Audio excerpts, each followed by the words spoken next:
제가 엊그제도 수방사령관하고 또 조지호 경찰청장 또 특전사령관에게 전화한 것은 당시 TV 화면으로 국회 상황이 굉장히 혼잡하고 수천 명이 들어가 있는 상황이라서 현장의 이런 상황 또 안전 문제 이런 것에 대해서 확인하기 위해서 전화를 했고 보고를 좀 받다가 우리 사령관은 지금 어디 있습니까? 하니까 저는 지금 지휘통제실, 지통실에 있습니다 해서 그러면 화상으로 보는 거군요 하고 수고하라고 저는 전화를 바로 끊었습니다. 그런데 오늘 이제 얘기 중에 뭐 의원 끌어내라서 의원이라는 거는 자기가 의원으로 이해했다는 것이지 제가 그 의원이라는 단어는 쓰지 않았다는 것이고 또 그게 아니라 인원이라고 얘기했다고 하는데 저는 그냥 사람이라는 이런 표현을 놔두고 또 의원이면 의원이지 인원이라는 말을 저는 써본 적이 없습니다. 그 말씀을 드리고요. 또 하나는 우리가 이제 공직자로서 뭐 군인이나 조직 생활을 하는 사람으로서 상급자가 어떠한 지시를 했는데 그 지시가 자기가 보기에 위법하고 부당하기도 한 면이 있고 또 하나는 현실적으로 그걸 이행하는 것이 현실적으로 불가능한 상황도 있습니다. 그럴 때 상급자가 그거를 이행하라고 지시를 했을 때는 먼저 이게 부당하다 이런 얘기를 하기보다는 현실적으로 여건이 이래서 하기가 좀 어렵습니다. 이렇게 얘기하는 게 기본입니다. 그런데 당시 상황에는 아까 김현태 그 단장의 진술도 저도 뭐 여기 와서 처음 들어봤습니다. 조서를 본 것도 아니고. 그런데 당시에 이제 국회 본관을 거점으로 확보해서 이제 불필요한 인원을 통제한다는 목적으로 들어갔는데 이제 소화기 분사를 받고 이제 저쪽 북측문 쪽으로 이제 밀려납니다. 그런데 사령관이 이제 다시 들어갈 수 없냐라고 할 때 그 들어간다는 뜻은 그 아마 저 가운데 있는 홀, 뭐 로텐더 홀이든지 뭐 이런 쪽을 이제 말하는 것이 아닌가 이제 싶은데요. 그런데 어쨌든 그 상황에서 그 김현태 단장과의 그 소통을 통해서 그 안에는 약 15명, 20명이 안 되는 인원이 들어갔고 밖에도 혼잡할 뿐 아니라 그 안에도 그 7층 건물 안에도 굉장히 많은 인원이 있다는 것을 잘 알고 있습니다. 그런데 제가 만약 100% 양보해서 그 본회의장에 있는 의원을 뭐 정족수가 안 된 것 같다, 뭐 과반수가 안 된 것 같다라고 하면은 151명이라고 그래서 한 명이나 두 명만 끌어내면 되는 문제가 아닙니다. 한 명, 두 명을 몇 명이 가서 끄잡아낼 수 있는 게 아니라 151명이든 152명이든 다 끄잡아내야만 그 회의를 막을 수 있는 것인데 그런 상황을 충분히 아는 사령관 입장에서 만약에 전하 장관이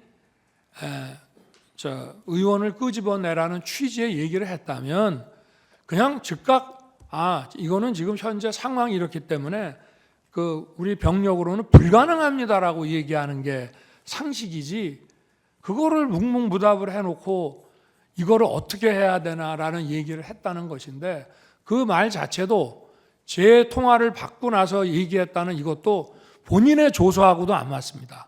그 얘기는 저한테 전화 오기 훨씬 전에 김현태 등과 얘기했다는 내용이라 본인의 조서하고도 지금 안 맞는 얘기를 오늘 하는 것입니다. 제가 오늘 그저께 상황과 오늘 상황을 보니까 12월 6일 바로 이 홍장원의 공작과 12월 6일 우리 특전사령관의 김병주 TV 출연부터 바로 이 내란 프레임과 이 탄핵 공작이 저는 시작된 거로 보여지고요. 10일 날 오전에는 마치 무슨 대통령을 생각해서 감추는 척하면서 오후에 2번 통화했습니다라고 얘기하는 것 자체도 벌써 이미 전날 검찰에 가서 대통령에 관련된 얘기를 다 해놨다는 것은 저는 그것도 다분히 어떤 의도가 있다고 볼 수밖에 없습니다. 그래서 이러한 것이 제가 무슨 조서를 본 것도 아닙니다만은 구치소에서 어두워서 그 조서를 읽을 수도 없고 제가 법정에 와서 그저께 상황 오늘 상황을 보니까 이것이 12월 6일부터 시작이 됐구나 하는 생각을 아주 강하게 가질 수밖에 없고요.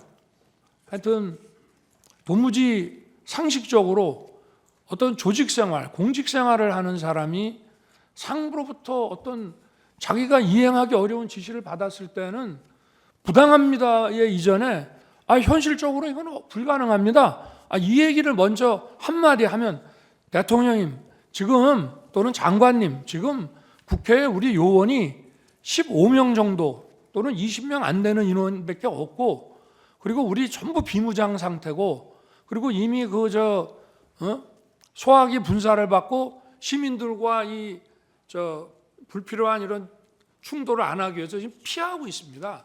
이 상황에서 지금 명령을 이행하기가 저희가 어렵습니다라고 그 말 한마디 안 하고 했다는 것은 그리고 그런 아까도 변호인이 지적을 했습니다마는 그런 것을 강력하게 만약에 지시를 했다면은 투표가 끝날 때까지 한두 차례라도 전하 장관이 어떻게 된 거냐라고 확인하는 것이 상례인데 도무지 상식에 안 맞는 뜬금없이 의원을 끄집어냈다. 의원은 제가 의원으로 이해했습니다라면서 의원을 끄집어내라는 얘기만 나왔다는 것이 그리고 또 의원을 끄집어내라고 할 것 같으면은 상의를 좀 해야 됩니다. 거기 상황이 어떤가? 그러고 지금 예를 들면 지금 여차여차한 이유가 있어서 이렇게 빨리 그 해제 요구안이 가결되면 우리는 이 가결된 거를 수용해서 바로 해제할 수밖에 없는데 계엄이 몇 시간이라도 좀 더 유지돼야 될 이유가 있다, 필요가 있다. 그러니 어떻게든 좀 막아볼 수 없냐, 저 방법이 있겠냐라고 상의를 하고 좀 어떻게 해봐라 이렇게 말하는 것이 상식이지. 다짜고짜 전화해서 의결 정족수 안 되게 막아라, 끄집어내라 이런 지시를 어떤 공직사회에서 상하간에 이것이 가능한 얘기인지 저는 우리 재판관님들께서 상식선에서 이 문제를 좀 들여다봐 주시기를 바라는 마음입니다. 이상입니다.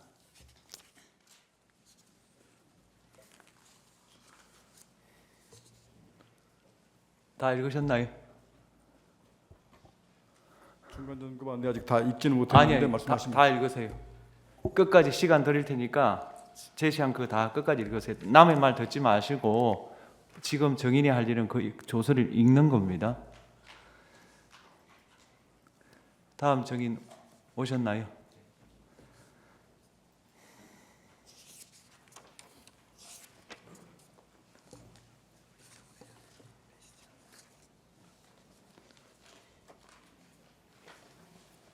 저기 지금 몇 시까지 가셔야 되나요, 정인이? 지금 호송하시는 분들.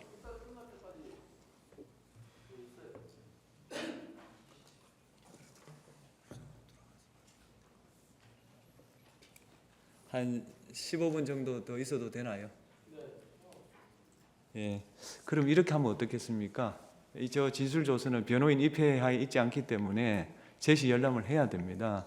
그 시간이 걸릴 것 같고 또 마냥 기다리기도 그러니 휴정을 하고 휴정하는 동안에 정인은 읽고 속개 후에 진정성립을 확인하고 증거체불을 거치는 이렇게 하는 게 어떻겠습니까? 괜찮겠습니까? 네. 그러면은 그 조서를 읽을 수 있게 해주세요. 휴정하고요.